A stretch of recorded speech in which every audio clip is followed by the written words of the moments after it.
Hi, so my question for you today is, can you explain a bit the deal with motion sickness in VR and how can the development process affect it or minimize it?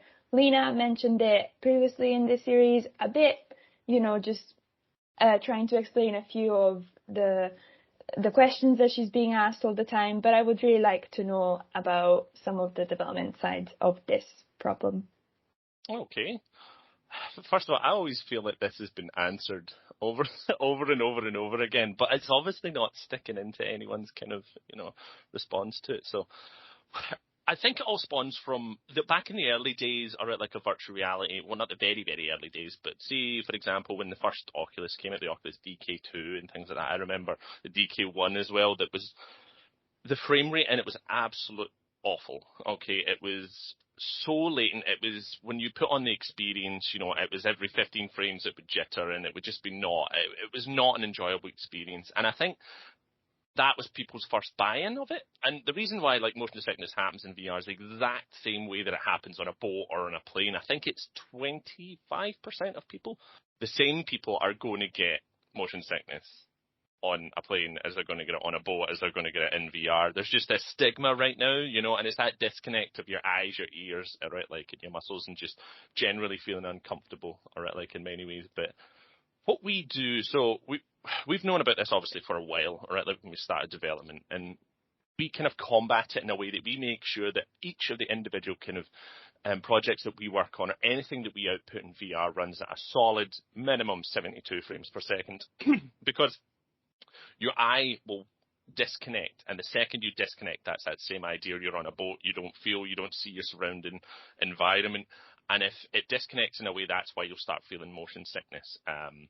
And what we'll do is we have, when we do the development, we'll try and limit something called draw calls, which effectively are just the amount of things in the environment that is taken consideration when it comes to computating the kind of the experience. So we'll limit that amount. We typically keep the poly count, so each of the individual models of that, all has it's built up with polygons.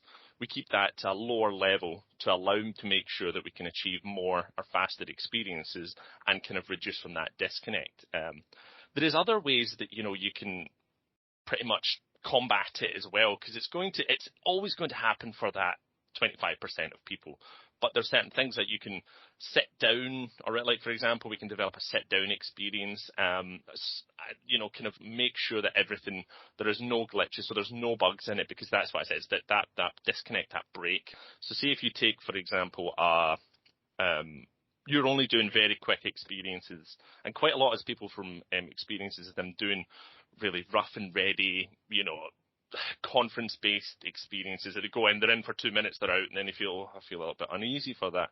So to increase the amount of time you spend in VR will also help that. So what we can do is we can develop a little bit longer experience. I'll break them into, 20 minutes per module or whatever, but do that over a set day.